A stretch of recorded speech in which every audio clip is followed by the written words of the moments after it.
attention to detail really matters. It doesn't matter whether it's sports or business, engineering especially, right?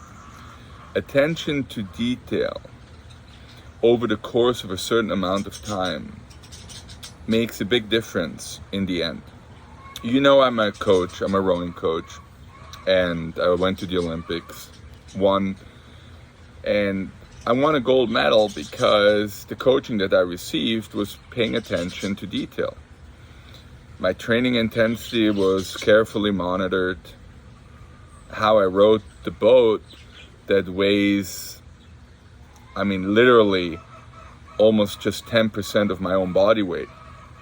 To move the boat efficiently, you need to make sure that the movement of the body is finely tuned.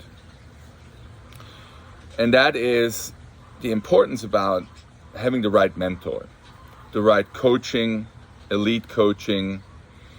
In business, having the people who know how to choose the path of action and make sure that they notice if something is not properly done right, repetition after repetition.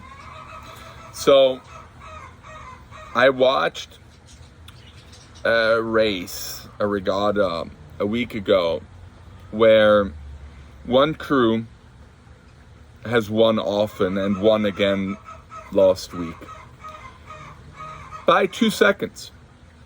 A 2-second win over the rest of the field that was more spread out. What I noticed is that the crew that came in second had a few Instagram posts about the way they were training on the rowing machine and even on the boat. And when I looked at that, I thought, this is interesting. There is a clear error in how the body is used on the rowing machine, but it's not done wrong in the boat. Yet these colleges, they spend a lot of time on the rowing machine because in winter the weather is too unfavorable to be rowing on the water, and on top of that, because it's an Ivy League team, there's a certain amount of time that the coaches can take their crews out on the water. So that technical issue on the rowing machine was perpetuated stroke after stroke,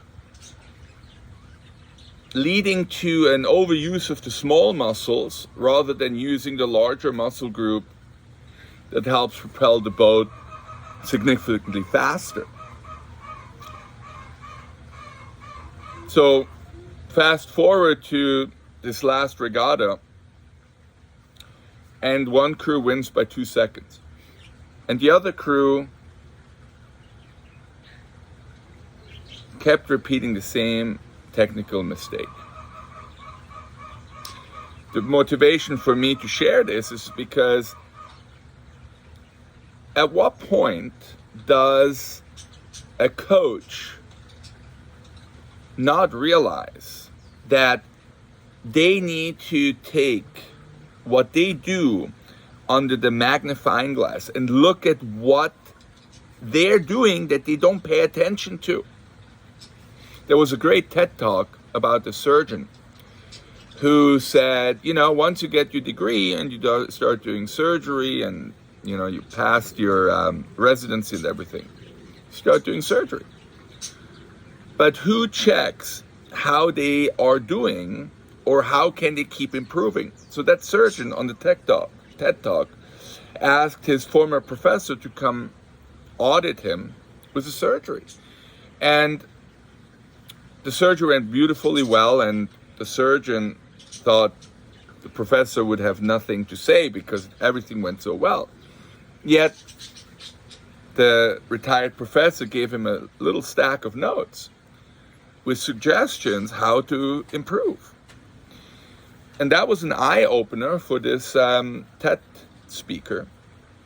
And that is the same thing for us as parents, mechanics, rowing coaches, anything where you need to make sure that you keep optimizing. Hey, Bumble, come back here. My dog is cruising away. Come back here. So I'll end this because I don't want you going somewhere and go potty. He goes potty somewhere else.